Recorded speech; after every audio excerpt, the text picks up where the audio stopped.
En el nombre del Padre, del Hijo y del Espíritu Santo. Dios Padre bueno, agradecidos por la misericordia que siempre nos manifiestas, elevamos también esa gratitud por el día y la vida que nos concedes, por esta mañana que nos permites. Y humildemente imploramos sobre ti, sobre nuestras familias y nuestros hogares, tu bendición, especialmente por la intercesión de María Santísima, para que sea ella nuestra madre y que nos custodie y que nos siga acompañando. Permite, Señor, que el esfuerzo que hacemos esta mañana sea para que profundicemos en la presencia de María en nuestra vida y así enriquezcamos nuestro amor hacia ella que nos conduce hacia ti. Te lo pedimos a ti que eres y reinas por los siglos de los siglos. Amén. Amén. En el nombre del Padre, del Hijo y del Espíritu Santo. Amén. Muy bien, pues vamos entonces a iniciar con nuestra sesión número 7. Permítanme ir compartiendo nuestra pantalla de lo que tenemos para el día de hoy.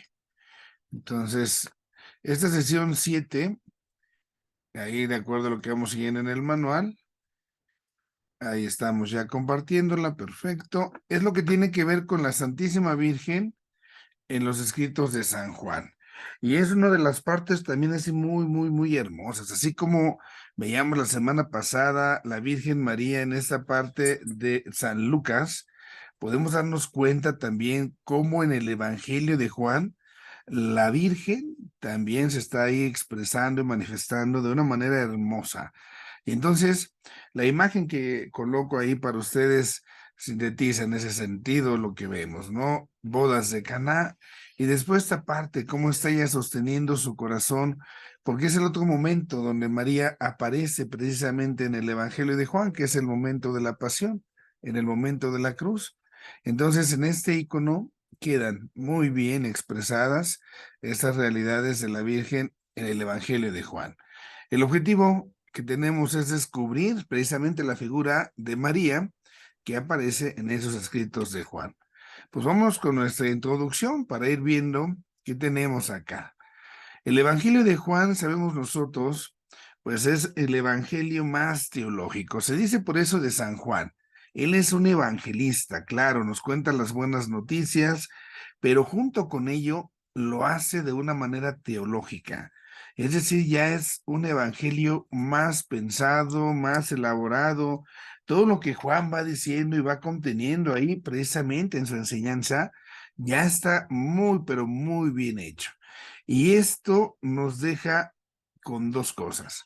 Por un lado, es un texto que, por supuesto, presenta narraciones históricas. No podemos dudar, no podemos decir, entonces Juan ya se lo inventó todo. No, no, para nada.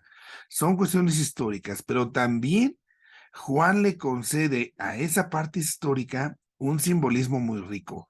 Y en ese simbolismo es donde viene esa dimensión teológica, es donde viene toda esa riqueza. Entonces, Juan va reelaborando todos los acontecimientos y al hacer esa reelaboración, entonces nos permite también ir conociendo, ir teniendo esa oportunidad. Y en el Evangelio de Juan vamos a encontrar dos pasajes marianos, bodas de Caná y María al pie de la cruz. Son los dos pasajes donde aparece San Juan acá, pasajes que son históricos, pero en ese historicismo también con mucho significado teológico. Entonces, es en general el Evangelio de Juan. Vamos a ver las bodas de Caná. El texto de las bodas de Caná, todos creo lo conocemos, nos da esa referencia tan hermosa, ¿no? De la presencia de ella, de Nuestra Señora, en esos momentos cúlmenes marcan precisamente el inicio del ministerio de Cristo. Entonces, vamos a ver primero las notas exegéticas. ¿Qué aclaraciones podemos tener? Fíjense cómo está ya bien pensada la cosa. Juan pone el episodio de las bodas de Caná al tercer día. Y la palabra al tercer día, por supuesto, hace ya una referencia al momento de la resurrección. Entonces, Juan está haciendo su evangelio con esos datos históricos, decíamos, pero también muy bien tejido. Si ustedes se ponen a leer el Evangelio de Juan, todo lo que cuenta al principio se llama una semana inaugural. Hay una narración en 7 días. Los primeros 7 días, vayan revisando Juan y fíjense cómo pone los primeros 7 días de la vida de Cristo.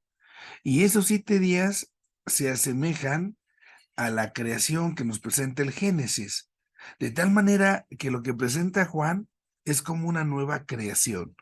Y ahí en ese contexto se ubica esta parte de las bodas de Caná, primer signo de Jesús. Sabemos que Juan incluso no habla de milagros, habla de signos de Cristo. Bueno, al tercer día inicia así el texto, hace una referencia clara a la resurrección.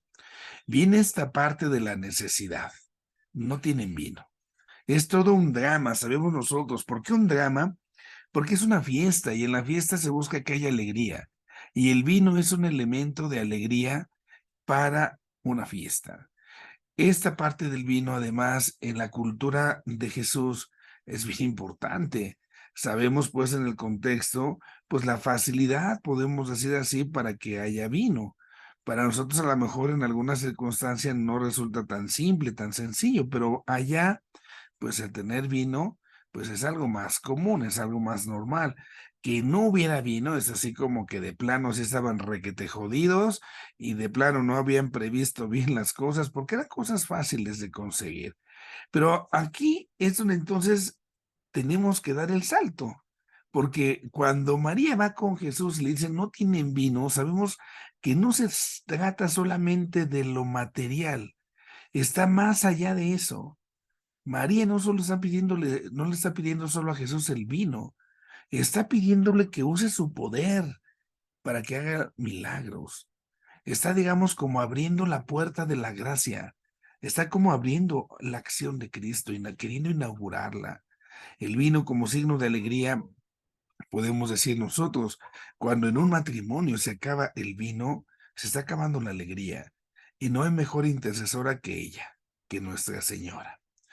Cuando Jesús responde a María, oye, mujer, todavía no llega mi hora, aquí tenemos ciertas dificultades. Hay dificultades por la forma en la cual Jesús se dirige a María. Vamos a ver cómo está aquí la cosa. Cuando dice, oye, mujer, todavía no llega mi hora. El hecho de que le diga mujer a su mamá, pues esto es algo inusual. No era una palabra propiamente que se usaba para hablar a la mamá, ni antes ni ahora. Si tú a tu mamá la tienes y le dices mujer, ¿qué mujer de 8 cuartos? Soy tu madre, ¿no? Ya de incluso de que un hijo le habla a su mamá por su propio nombre, ya no suena raro, ya como que no cuaja la cosa, ¿no? Entonces, bueno, que aquí Jesús diga mujer nos mete en un problema de exégesis. Y tenemos entonces estas posibilidades de interpretación. La primera posibilidad, y que es la más interesante y es la que la vamos a optar, esa primera posibilidad, nosotros tenemos que hacer una conexión con el momento de la cruz. Recuerden cuando Jesús está muriendo en la cruz, lo veremos tantito más adelante, está con María, con Juan, y le dice entonces Jesús, le dice a María y a Juan, Juan, ahí tienes a tu madre. Y cuando se dirige a María le dice, mujer, ahí tienes a tu hijo. Entonces, las dos ocasiones en que Cristo le habla a María se refiere como mujer. Y esto abre como una especie de arco. Desde el momento de Caná hasta el momento de la cruz, cuando se usa la palabra mujer, imagínense que se abre un arco. Un arco que nos ayuda a comprender desde otra perspectiva el Evangelio de Juan. ¿A qué mujer se refiere? ¿Por qué está haciendo esta palabra, esta referencia, no? Y entonces, esto nos da por ahí una pauta, que la escena del Calvario, la muerte de Cristo, cuando Cristo entrega a su madre, y la escena de Caná está conectada. Eso es muy sugerente. La segunda opción que se presenta en la exégesis es como esta palabra parece que sería parte del lenguaje coloquial, que en una de esas pues hace referencia a la condición femenina de María. Y pues sí, María al final y al cabo, pues es mujer. Pero como que esta segunda opción, pues como que no nos cuadra, porque les digo, o sea, hablarle a la mamá como mujer, como que soy tu madre, ¿no? Y la tercera opción, la tercera interpretación que tenemos, se entiende la palabra mujer en el sentido de esposa. Entonces, María es esa comunidad de esposa de la antigua alianza que se mantiene fiel a Dios. Recordemos lo que veíamos la semana pasada con Lucas, del resto de Yahvé. Es María la que permanece, es María la que sigue, es parte de los anagüines, de los pobres de Yahvé. Y entonces María está representando a ese pueblo fiel, ese pueblo que es la esposa de Cristo. Y en el contexto de una boda, entonces también esta interpretación cuadra, y cuadra muy bien. María es parte de nosotros, es parte de nuestra familia. A María le decimos madre nuestra, pero también hay que decirle hermana nuestra, porque es parte del género humano. Entonces, también ahí junto a María podemos estar siendo desposados por el esposo que es Cristo. Tenemos otro elemento que también nos hace ruido. Cuando Jesús le dice a María, bueno, ¿y a ti y a mí qué? Parecería que es hasta grosera la respuesta, ¿no? Así como si Jesús le dijera a María, bueno, ¿a ti qué te importa? ¿A mí qué me importa? Y entonces parece que hay hasta un pleito, una oposición entre María y Jesús. Esta posibilidad de interpretación, por supuesto, la descartamos, porque sabemos que entre María y Jesús no hay pleito alguno, no es algo compatible. Tan es así que, digo, si hubiera habido un disgusto, si hubiera habido un distanciamiento entre María y Jesús, pues Jesús no hubiera hecho el milagro, simplemente. Pero no, no es compatible. Entonces, más bien con esta pregunta, lo que estamos nosotros acá viendo es cómo invita a la Santísima Virgen, invita a su madre a comprender cuál va a ser su papel en la vida pública. Entonces, ¿qué nos toca? Es como si dijera eso, ¿qué nos toca a ti y qué me toca a mí? O sea, ¿cuál es tu papel? Entonces, esta parte como que puede replantear la pregunta. No es así como, ¿a ti qué te importa? Sino más bien, ¿a ti qué te toca y a mí qué me toca? A mí como hijo me toca hacer el milagro. A ti como madre te toca interceder para que haga milagros. Entonces, la expresión, la pregunta, la podemos reinterpretar de esta manera y eso nos ayuda a tener más consonancia en el texto. Y todavía cuando Jesús le dice a Nuestra Señora, ¿no? Todavía no llega mi hora. Todavía no. Otro término, la palabra hora.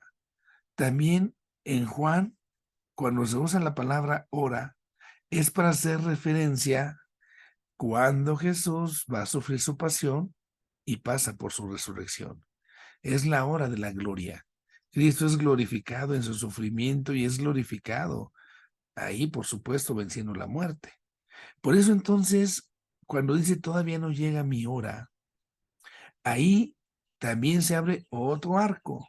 Si ustedes buscan dónde aparece la palabra hora en el Evangelio de Juan, ahí se los dejo como de tarea un día que así como que no tengan mucho que hacer, pónganle a buscar ahí en el Evangelio de Juan. ¿Cuántas veces aparece la palabra hora? Y entonces empiecen a tejer y dense cuenta cómo se va conectando esto.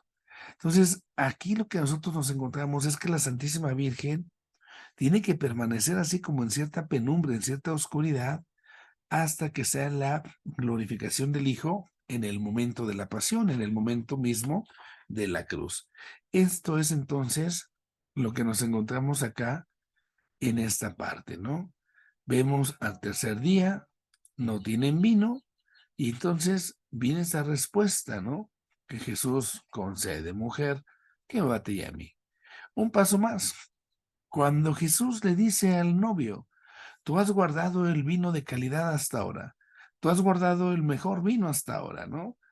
Dice el texto, ¿no? Cuando los invitados ya han bebido bastante, se sirve el corriente y tú dejaste lo mejor para al final.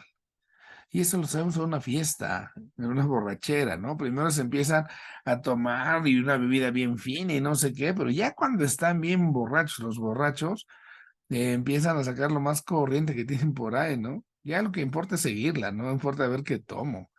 Entonces, aquí se invierte la cosa. Cuando se dice, le dicen al novio, tú has guardado el vino mejor, el vino de calidad hasta ahora. Entonces, ahí hay algo bien importante, significativo. ¿Por qué? Porque se trata de un vino nuevo y ese vino nuevo está anunciando que termina una alianza y viene una nueva.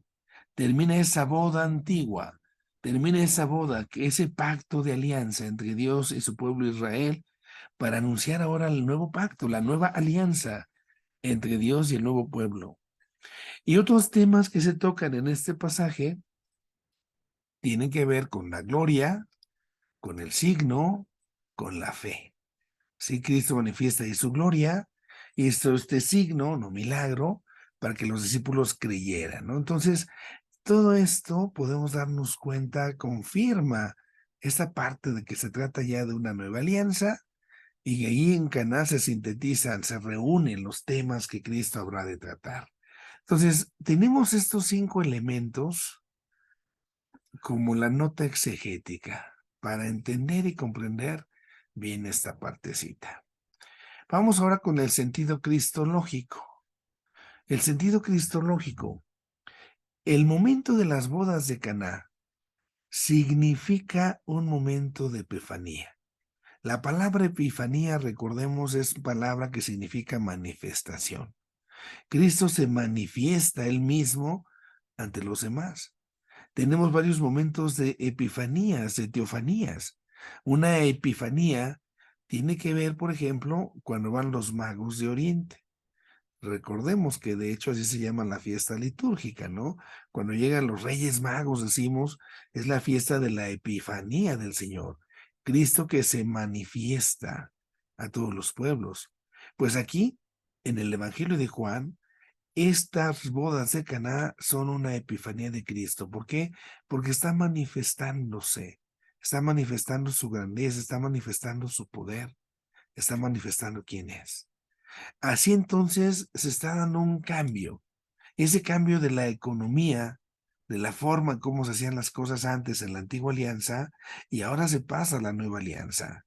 Y entonces el agua que se convierte en vino, el agua está simbolizando la ley que regía la antigua alianza y se cambia por el vino.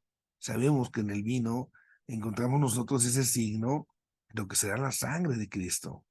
Es la sangre de Cristo derramada en la cruz que va a sellar esa alianza nueva. Y eso lo repetimos cada vez que participamos de la Eucaristía. Entonces vemos ahí esta fuerza cristológica del texto. Y en el banquete de las bodas, que es símbolo de los tiempos nuevos, así muchos autores lo refieren, en la misma escritura se habla precisamente de la fiesta de las bodas, el esposo es Cristo. Entonces, podemos darnos cuenta que hay varios elementos cristológicos que pertenecen también a este texto. Y junto con ello también tenemos varios significados mariológicos. ¿Qué vemos acá? Bueno, pues primero, se trata de una escena donde María está presente y está actuante. María no es así como que nomás como de adorno, o sea, la presencia de María es importante. Para que suceda lo que sucede, para que se conceda ese milagro, ha sido necesaria la presencia de ella, de Nuestra Señora. Caná, en el sentido simbólico, está dando por eso origen a la comunidad, está dando origen a la familia nueva. El matrimonio es la raíz, decimos, de toda sociedad, es la raíz de una familia. Entonces también Caná está dando origen a la familia de Dios, a la iglesia. Y para ese nacimiento, María interviene. Por eso, en esta óptica, podemos decir Cristo esposo, a través de María, también está engendrando a la comunidad. Y María entonces sí es madre nuestra y es María también madre de la iglesia. Ahí engendra también a la comunidad. María tiene por eso, esa maternidad espiritual, tanto en la caridad, en el amor, como en la fe. Y esto, por supuesto, se va a planificar en el momento de la cruz, cuando le diga a Juan, vea, Juan, ahí tienes a tu madre. Entonces, ahí se planifica. Ese es el primer texto. Las bodas de Caná, Juan 2:11, que entonces nos hacen pues toda esta referencia. Vamos con el otro texto que vamos a encontrar en el Evangelio de Juan. Y ya les decía yo, es el momento de la cruz. Capítulo 19, versículos 25-27. En el momento de la cruz, entonces vemos ahí una escena muy terrible, muy dolorosa. Juan es el único que dice en el Evangelio, acompaña a Nuestra Señora en ese momento tan dramático, ¿no? Para una madre que pierde un hijo, caray, imagínense perderlo de esta manera, contemplar cómo están matando, crucificando a tu hijo. Y es ahí donde está Juan. Es el otro momento donde aparece María en el Evangelio. Ahí hay quienes quieren leer esta parte de la virginidad de María y de la piedad filial de Jesús. Entonces, esto hay que verlo con mucho cuidado. Hablar acá de la virginidad de María, ¿en qué sentido? Se dice que si María hubiera tenido más hijos, María no hubiera sido encargada a Juan. Sería obligación de los hermanos de Jesús, pues velar por su mamá. Entonces, si yo soy el hijo que se encarga de cuidar a la mamá y estoy muriendo, pues le voy a decir a mis hermanos, oigan, a él les encargo a la mamá. Pero ¿por qué jalo a otro fulano? ¿Por qué jalo a alguien que ni siquiera es de mi familia? Entonces, bajo este argumento, algunos santos padres hablan de la virginidad de María, que si hubiera habido más hijos, que si María hubiera tenido más hijos, pues Jesús a ellos, a sus hermanos, les hubiera encargado a su mamá, y ahí hubieran aparecido. Y aquí vemos entonces esa piedad filial, ese amor que tiene Jesús como hijo hacia ella. ¿Por qué? Porque se preocupa de ella y le procura en su providencia, a pesar de que es el momento que está muriendo, le procura en su providencia una casa, un hogar. A lo mejor alguien dirá, pues, ¿de qué te preocupas? No, mi hijo, tú no te preocupas, ahorita te están matando, ahí déjale, yo después veo cómo le hago. No, no. Jesús, aunque está en ese momento tan complicado, en este momento de la cruz, a pesar de todo eso, simple y sencillamente se encarga de su mamá también. Ahí muestra esa piedad de hijo. Vemos aquí otro momento, ¿verdad? La maternidad espiritual de ella, de Nuestra Señora. Y esa maternidad espiritual nos va a remitir primero a textos del Antiguo Testamento. Primer texto del Antiguo Testamento es ese del Génesis 3:15. Este texto, recuerden, lo vimos, es el del protoevangelio. Es cuando la serpiente ha puesto la tentación. Adán y Eva han caído y entonces llega Dios y los anda buscando, ¿no? ¿Qué pasó, Adán? ¿Qué pasó, Eva? ¿Dónde estás? Es que estoy desnudo, tuve miedo y me escondí. Y entonces ya viene, ya viene esa forma en la cual Dios le habla, ¿no? Dios le habla a la serpiente y le dice, pondré enemistad entre ti y la mujer, entre tu descendencia y la suya. Entonces, el hecho de que llegue ahora María, Madre de Cristo, Madre nuestra, muchos autores hablan ya aquí de esa compatibilidad. Ella es la nueva mujer. Ella es la mujer que está anunciada y que como Madre nuestra cuida a sus hijos y entonces establecerá esa batalla contra el demonio.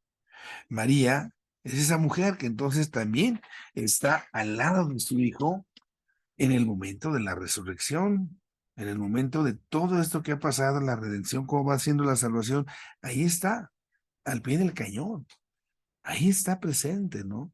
Y entonces por eso se dice que toda la pasión de Cristo, todo el Vía Crucis, es como un parto. Quienes ustedes son mamás y tuvieron o tienen a los hijos, han tenido a sus hijos con un parto natural, digámoslo de esta manera, en la comparación, pensemos que ha sido un Vía Crucis, ese parto doloroso, y así entonces ha nacido esta nueva familia, la familia de Dios. Y Jesús entonces está revelando así la maternidad de María a su discípulo Juan.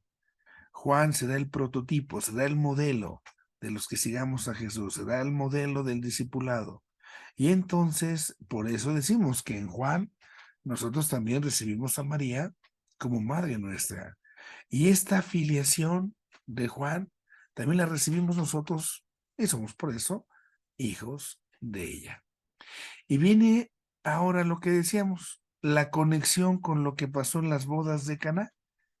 Aquí en el texto de la cruz, otra vez aparece la palabra mujer. Mujer, ahí tienes a tu hijo. Mujer, todavía no llega mi hora. Mujer, mujer. Es una figura literaria, se llama de inclusión. Y es ahí donde se establece esa conexión entre ambos textos. Y podemos decir nosotros, María en Caná de Galilea es la que intercede para el milagro. Y haciendo ese milagro, dice el texto, los discípulos de Jesús creyeron en él. Entonces también María enciende la fe de los discípulos. Ella tiene una fe y con su fe, porque ella le cree a su hijo, le cree a Dios Padre, con su fe enciende la fe de los discípulos. Por eso pidió, por eso intercedió. Bueno, al pie de la cruz, a esos discípulos a los que con su fe los he invitado a creer, son, digamos, a los que adopta como parte de esta comunidad de creyentes. Y entonces, Caná de Galilea con bodas de Caná de Galilea, perdón, con el Calvario, tiene una conexión muy hermosa. Damos un paso más, estamos en Juan, ya vimos Evangelio, son los dos textos donde aparece bodas de Caná y María junto a la cruz. Pero también en San Juan nos encontramos con el libro del Apocalipsis. Y entonces en el Apocalipsis viene una referencia en el capítulo 12, cuando se habla de la mujer vestida de sol.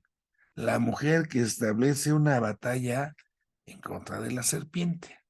Referencias clarísimas, ¿no? Entonces, vamos a ver cómo se entiende acá la cosa. El contexto remoto. ¿En qué contexto surge el Apocalipsis?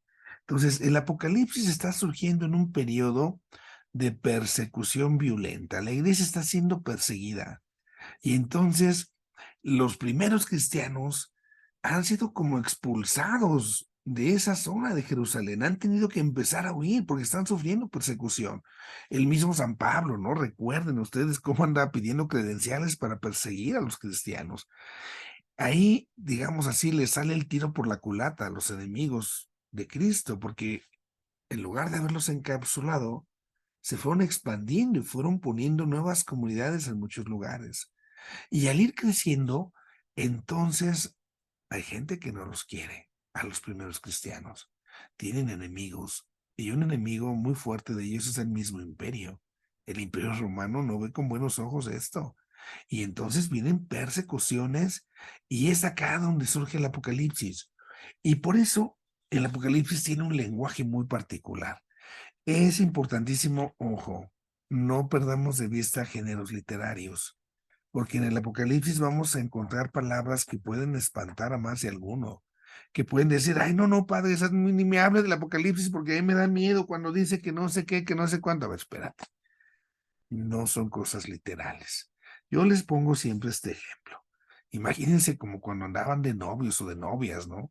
Y echaban por ahí la cartita con su chiquito, con su chiquita, con claves, con dibujitos, para que no entendieran los demás, por si caía alguien, caía la carta, ¿no? Entonces, el Apocalipsis, yo les puedo decir, es como una carta de amor que tiene esas claves y hay que saber interpretarlas para que entonces le saquemos todo su provecho. Y aquí es donde viene precisamente la intención. La intención del Apocalipsis es echarle ánimo a los primeros cristianos. Estaban sufriendo persecución y entonces Juan escribe para que ellos se vayan afianzando su moral. Que no tengan miedo, que no tengan cuidado.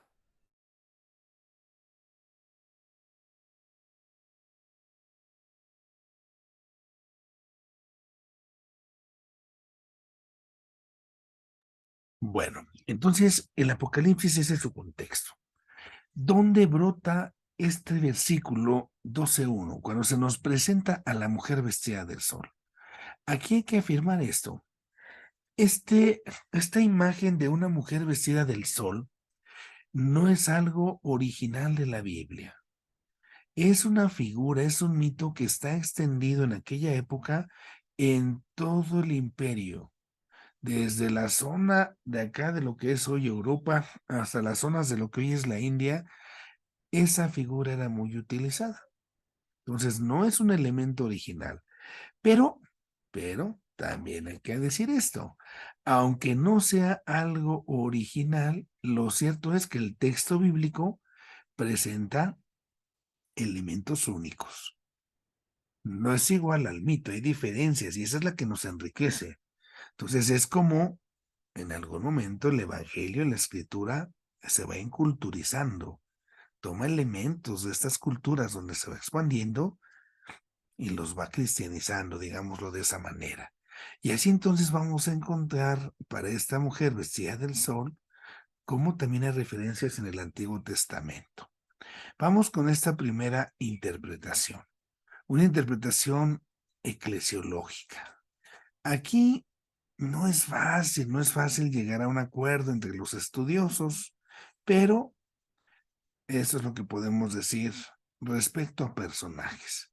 Primero, la cuestión del dragón. El dragón que aparece ahí como que no hay tanto conflicto, ahí como que la mayor parte habla de la personificación del mal, es decir, es la serpiente del Génesis, el demonio, el diablo, el que divide.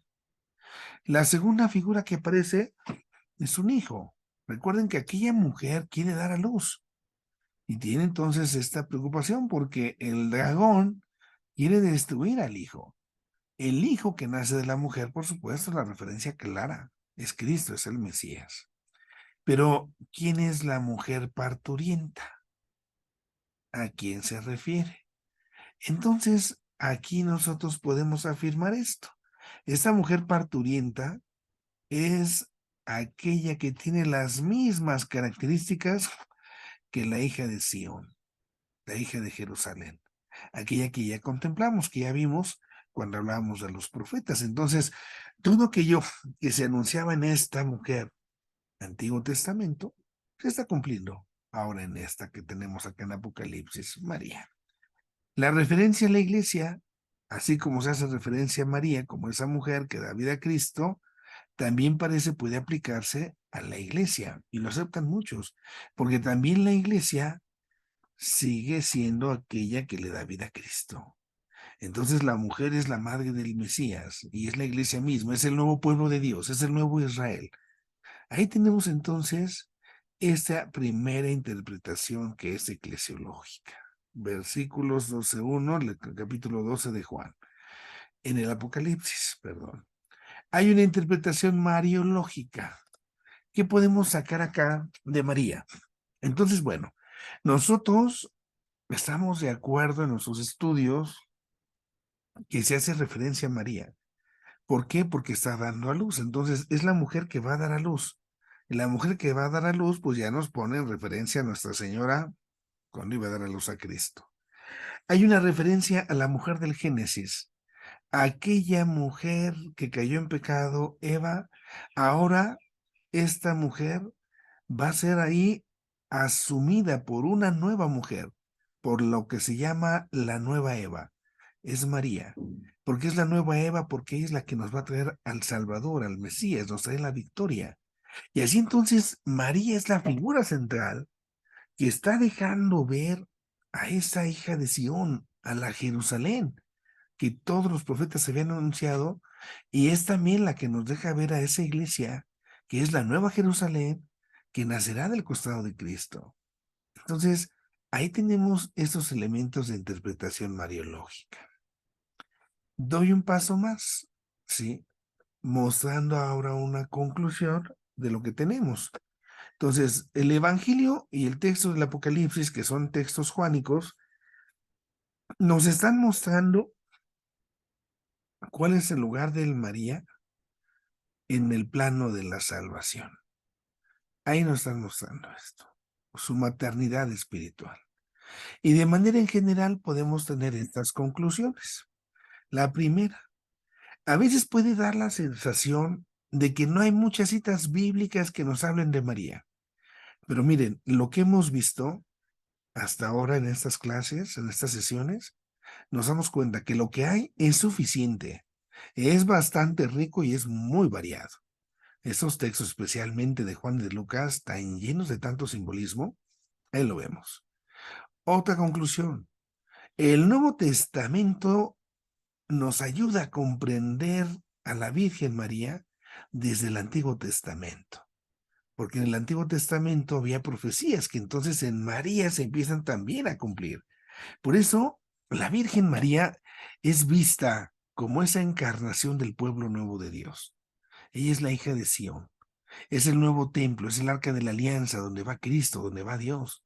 Ella es la nueva representante de los anahuín, de los pobres de Israel. Otra conclusión muy hermosa. En el Nuevo Testamento, siguiente conclusión, se destaca la caracterización de María como esa fiel oyente de la palabra de Dios. María supo escuchar la palabra que Dios tenía para ella, la palabra que Dios le dirigió y creyó. Y por eso la Santísima Virgen para nosotros es modelo de fe, es modelo de creyentes. De ahí precisamente que entonces podamos afirmar que si María es madre biológica de Cristo, esa maternidad biológica está condicionada por su fe. Si María no hubiera sido creyente, si María no hubiera creído, no hubiera dado luz a Cristo. María, otra conclusión, cuando la vemos en la Escritura, siempre en un contexto cristológico, de la mano con Cristo, sin Cristo nada, y en un contexto eclesiológico, dando pie en la iglesia.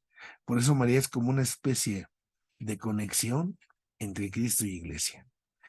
Hay necesidad, hay que decirlo, en nuestros estudios actuales, en nuestra reflexión, de recuperar esas aportaciones bíblicas sobre María, porque a veces ni las conocemos, a veces ni las afirmamos, ni las profundizamos, teniendo esa riqueza tan hermosa.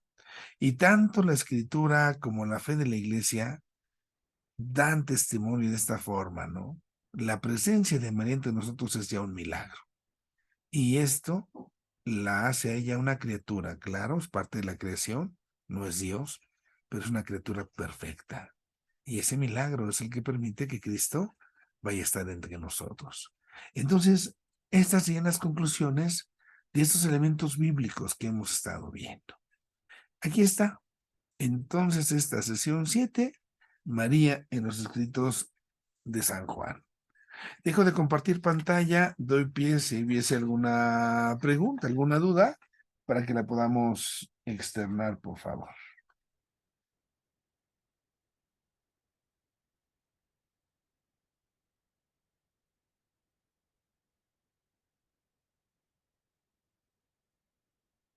Nada de nada.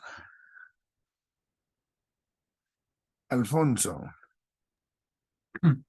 Padre, con esto que nos está ahorita explicando de en la parte de los textos bíblicos en lo que aparece María y que muchas veces nosotros pues no desconocemos o no hemos tenido la curiosidad o precaución de leerlos y analizarlos. Este, por eso yo creo que los hermanos separados se dan vuelo, ¿verdad? Mandándonos mensajes de que María no existe, cuándo apareció María en la Biblia, cuándo dijo Dios que ella era esto o ella el otro tenía el poder. Sabemos que ella es la nada más la intercesora, pero vamos, son unos temas tan bonitos los que nos está usted explicando, sobre todo conocer todo lo que María es y que en los pocos fragmentos que de dos evangelistas nos hablan, pero pues Juan estuvo siempre cerca de Jesús y Juan fue el último que escribió el evangelio, entonces él conoce bien o conoció bien, ¿verdad? Toda la vida y la situación y los momentos en los que María estuvo presente. Creo que esto nos va a ayudar a, este, a entender un poquito más y a querer más todavía a Nuestra Señora. Esa parte de conocer más para amar mejor, ¿no? Ahorita incluso el señor obispo La diócesis ha querido proclamar este año mariano con ese lema, ¿no? Conocerla más para amarla mejor. Y esta parte es la que a veces nos hace falta, ¿no? Esa profundización en nuestra fe a partir del dato de la escritura, dato bíblico, no nada más para que no nos bailen los protestantes, ¿no? Sino para enamorarnos más de ella, pero de paso también, cuando un protestante ande por ahí, hablando cosas que no, pues también al menos lo dejemos pensando. No digo que lo convenzamos porque qué complicado a veces es no dijo diálogo siquiera, ¿no? Las discusiones con ellos, pero sí que tengamos esa fortaleza. Permítanme tantito, les quiero mostrar dos libros, permítanme tantito.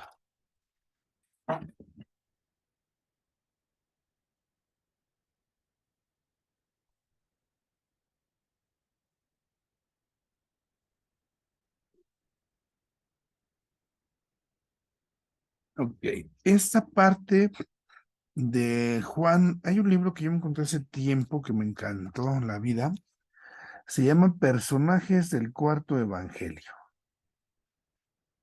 Personajes del Cuarto Evangelio de Juan Manuel Martín Moreno.